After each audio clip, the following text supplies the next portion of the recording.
now as Instagram has grown and TikTok has grown and all the other platforms, I could kind of navigate other places to get my content from, farm it from. Which one of those platforms is your favorite right now? Which one do you think has the best growth opportunity for you and the broke agent? I mean, Instagram keeps growing a lot for me, especially now with Reels. Um, Mm. it seemed kind of oversaturated. There's so many accounts, obviously, and it's not like the early days where you could post a meme, get a bunch of tags, and then you're getting 100 follows from that post. There's just so much content out there, but Reels has really made it easier. I think from the broke agent content, Instagram's the best because it's more intimate, meaning if you tag someone in a broke agent post, not everybody is seeing it like on Facebook, right? So if it's something like you don't want your clients to necessarily see, you're sharing that to Facebook and it has the broke agent watermark on it, your clients are thinking this guy's an idiot or this girl's an idiot. I don't want to work with this person. Like they keep sharing all these horrible things that real estate agents are doing or all these tactics that I've heard this agent actually say, right? Right. So Instagram for me, I think is the best place because it's that intimate comment tag session. But as far as growth goes, TikTok by far Mm. is the best place for any person starting at a brand or starting in real estate to grow. So, and you mentioned Reels too as a big Yeah. opportunity. Have you found what kind, can you describe the type of content you're doing on those platforms? Because to be honest, and I know a lot of other agents feel this way, like I get Facebook, I get Instagram, I get LinkedIn, and then all of a sudden like TikTok comes out. Like I even understand Snapchat, but then TikTok comes out and it's like, how the hell do I use that? Yeah. And then Reels is the same damn thing. Yes. So how are you using it? And, describe kind of how you're using it that's different than, Instagram. So with TikTok, I'm kind of using my memes and then turning them into actual skits and acting them out. So anytime if it's like what I'm doing when I'm bored at an open house, or God, can I come up with any other example than a lockbox situation right now? It's like when I start talking in podcasts, that's like the only thing I can think of. Um, Oh, there's 47 of them all next to each other and they're not labeled. Right, exactly. Yeah. I don't know. My TikTok is basically my memes acted out. And the good thing about TikTok is you could kind of scroll through a lot of content and then use real estate as a twist. So TikTok's all about trends and songs. So in order to actually start posting good TikToks, you have to consume so much of it to even see like, how am I going to start filming one of these? Mm. Because it's embarrassing too when you pull up the TikTok up. It's all a bunch of 18-year-olds, like ridiculously attractive 18, not ridiculously attractive people in general is what I mean. Yes. Doing like these dances and these skits and everything. You're like, Jesus, what the hell am I supposed to do on this? Like real estate content sounds like the cringiest thing on earth, and it Yeah, is. it But really is. it Yeah. is, and like so now I see realtors like you could point at stuff, right? You could point at stuff to different tunes, Oh, which is also insufferable, but yeah. it's a good opportunity for this like kind of young group of buyers, like the Gen Xers, not Gen Xers, Gen Z, right? Yeah, I Gen think Z is that's the what they are. millennials, Yeah. Yeah, Gen Z. where you could say like, here's how you get pre-approved.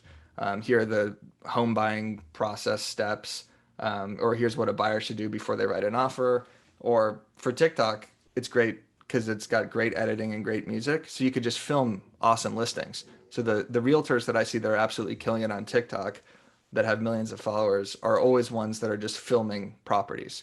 So you could do really gorgeous shots of here's the kitchen, here's the yard, here's the view, here's the garage set to like some cool Juice World song or something like that. Does that make sense? It I feel like does. I feel Yes. like I was all over the place No, there. I'm envisioning this. I'm I like could I can give picture better it. explanations than this. I just mean TikTok is great to grow for agents because it's not oversaturated yet, and you could post something that gets hundreds of thousands of views without any following. In Instagram, in order to get something that gets that many views, you have to build up a following that has 100,000 people before you post something that could go remotely viral.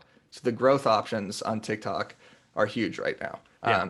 And like you said, when Snapchat came out, you're like, I don't want to do this, but Snapchat's was great practice for Instagram stories, right? Like Snapchat story and filming that like kind of authentic content of yourself instead of just uploading photos was kind of a great transition to Instagram stories. So when people said, I want to learn TikTok, it's like, well, now look at Instagram Reels. Instagram Reels is TikTok, except for Instagram. So you do kind of have to like adapt these technologies and evolve with the platforms. Otherwise, you're not going to get as much engagement. Right. Yeah, Snapchat was incredible. And to your point earlier, where if you want to do, half decent TikTok videos, you have to consume a lot of them just Yes. to understand it, like just to Hmm. get how the platform works and like the culture or the language of it, because they're all different. And when Snapchat came out, it was like January 2016. is when I really committed to it. And I was like, I don't get this. This is Yeah. because stories was brand new then. Like now everything has stories. Right. Target.com stories, for God's sakes. On Twitter too. They're coming. Yep. Twitter's fleets, Yep. like named after an enema. That's fantastic.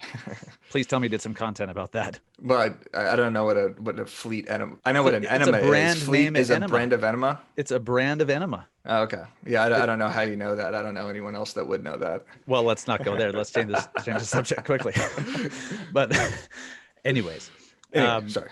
I start using Snapchat, and just 10 seconds at a time, just over and over and over, doing snaps all day. And pretty soon I'm like, holy shit, I'm not fearful or nervous or, I can just speak freely in front of the camera without thinking twice about it. And before Snapchat, you had to just record a video and post it, like a long video.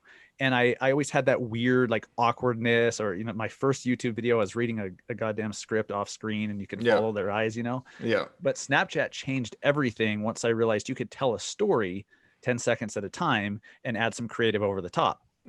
So that, like, all of a sudden now I can be on video, I can be on stage, I can do a podcast, I just don't have any nervousness really.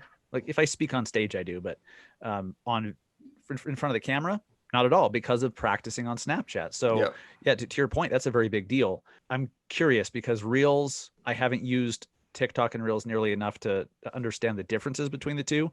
Is there one that you prefer over the other? The editing software on Instagram is great. It's very similar to TikTok. I think I like TikTok better in the sense just because the growth is so ridiculous. On TikTok, you can post something that gets 2,000 views, or you can post something that gets 200,000. On Instagram, I kind of know where it's going to land.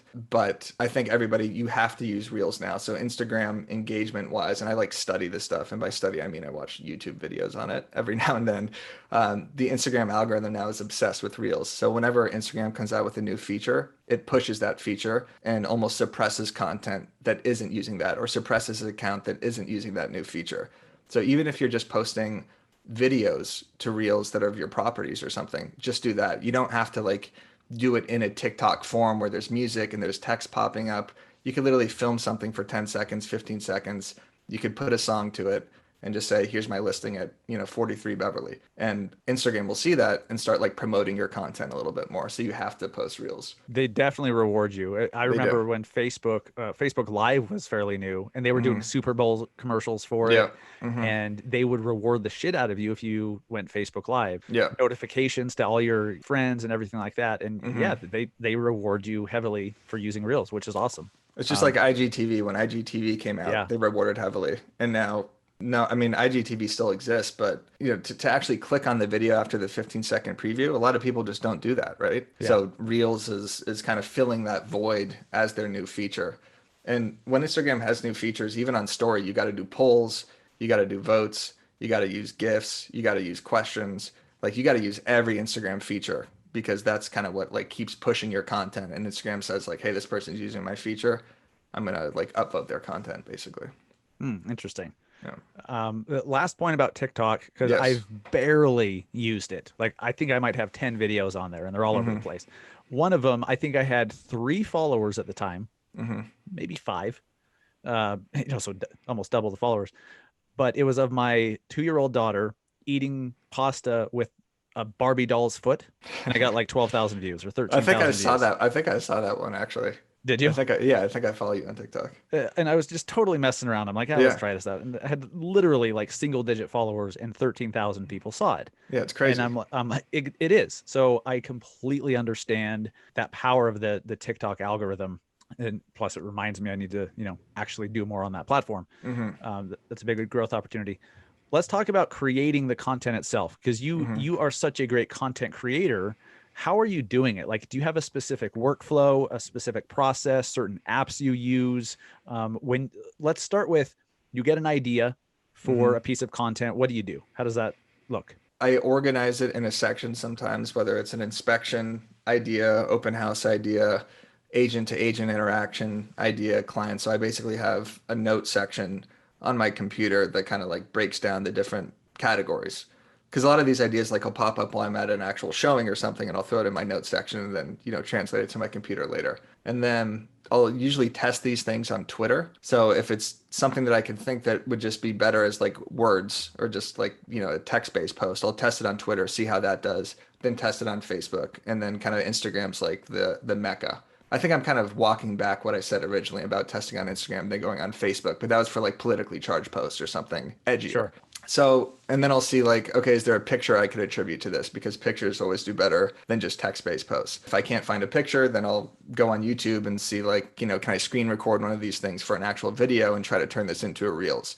So best case scenario is whatever thing I came up with, I could turn it into a Reels because again, that's what's getting the best engagement right now. There's not really like a process, but I also try to have a variety of posts. I don't want all Reels. I don't want all memes. I don't want all text-based.